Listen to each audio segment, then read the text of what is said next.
વરસાદને લઈને હવામાન વિભાગ દ્વારા આગાહી કરવામાં આવી છે। આગામી 7 દિવસ વરસાદ વરસવાની સંભાવના 8 થી 9 ઓગસ્ટે થંડરસ્ટોર્મ સાથે વરસાદની આગાહી કરવામાં આવી છે।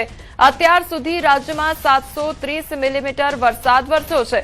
ઉત્તર મધ્ય દક્ષિણ ગુજરાતમાં 31% વધુ વરસાદ નોંધાયો છે, તો સૌરાષ્ટ્ર કચ્છમાં 15% ઓછો વરસાદ નોંધાયો છે। રાજ્યમાં આગામી 7 દિવસ વરસાદી માહોલ યથાવત રહેવાની હવામાન વિભાગે આગાહી કરી છે। ખાસ કરીને 8 અને 9 ઓગસ્ટે રાજ્યના કેટલાક વિસ્તારોમાં થંડરસ્ટોર્મ સાથે સામાન્યથી મધ્યમ વરસાદ વરસી શકે છે, તો 1 જૂનથી અત્યાર સુધી રાજ્યમાં 481 મિલીમીટર વરસાદ નોંધાયો છે, જે સામાન્ય 433 મિલીમીટરની સરખામણીએ 11% વધુ છે। ગુજરાત રીજન એટલે કે ઉત્તર મધ્ય અને દક્ષિણ ગુજરાતમાં 730 મિલીમીટર વરસાદ સાથે સામાન્ય કરતા 31% વધુ વરસાદ નોંધાયો છે, જ્યારે સૌરાષ્ટ્ર કચ્છમાં અત્યાર સુધી 285 મિલીમીટર વરસાદ નોંધાતા સામાન્ય કરતા 15% વરસાદની ઘટ नोंधाई है। आने वाले 7 दिनों के लिए हम गुजरात स्टेट की बात करेंगे तो गुजरात स्टेट के सारे डिस्ट्रिक्ट कवर हैं, जिसमें लाइट टू मॉडरेट रेन का पूर्वानुमान है। और थंडरस्टॉर्म की बात करेंगे तो डे 2 और डे 3 के लिए थंडरस्टॉर्म की वार्निंग है गुजरात रीजन के लिए। और आज के लिए फिशरमैन की वार्निंग है नॉर्थ गुजरात कोस्ट के लिए इस वाली विंड के साथ। और जो विंड की स्पीड होगी वो 45 से 55 और साथ में जो गस्टी विंड होगी वो 65 किलोमीटर पर आवर के आसपास रहने का पूर्वानुमान है। तो वरसादने लईने अंबालाल पटेलनी पण आगाही सामे आवी छे। આજથી હવામાનમાં પલટો આવશે। બંગાળ ઉપસાગર અને અરબ સાગરના ભેજના કારણે વરસાદ વરસી શકે છે।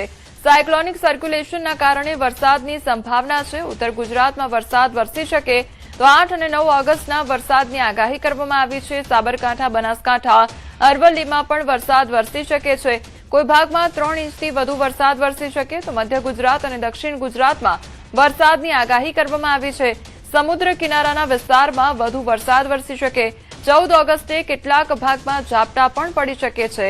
23મીથી ફરી વરસાદનો નવો રાઉન્ડ શરૂ થશે, તો પશ્ચિમ સૌરાષ્ટ્રમાં પણ સારો વરસાદ વરસી શકે છે। સપ્ટેમ્બર મહિનામાં પણ વરસાદ પડશે। હાલ કોઈ સિસ્ટમ સક્રિય નથી, પણ બંગાળ ઉપસાગરનો ભેજ અને અરબ સાગરના ભેજના કારણે વરસાદ થવાની શક્યતા રહેશે। લગભગ સાયક્લોનિક સર્ક્યુલેશનના કારણે વરસાદ થવાની શક્યતા રહેશે, જેમાં ઉત્તર ગુજરાતના ભાગોમાં વરસાદ થવાની શક્યતા રહેશે। તારીખ 7મી ઓગસ્ટથી પણ હવામાનમાં પલટો આવે।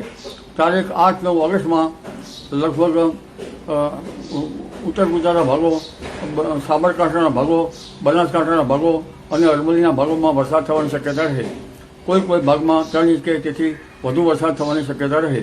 આ ઉપરાંત પંચમહાલના ભાગોમાં પણ વરસાદ થવાની શક્યતા રહે અને દક્ષિણ ગુજરાતના ભાગોમાં પણ વરસાદ થવાની શક્યતા રહે। તારીખ 23 ઓગસ્ટ બાદ પણ પર્વત આકારનો મેઘ જ્યાં ચડે ત્યાં પડે અને 2 થી 7 સપ્ટેમ્બરમાં વરસાદ આવવાની શક્યતા રહે। ઉલ્લેખનીય છે કે 12 સપ્ટેમ્બર બાદ અરબ સાગર પણ કંઈક અંશે સક્રિય થવાની શક્યતા રહે।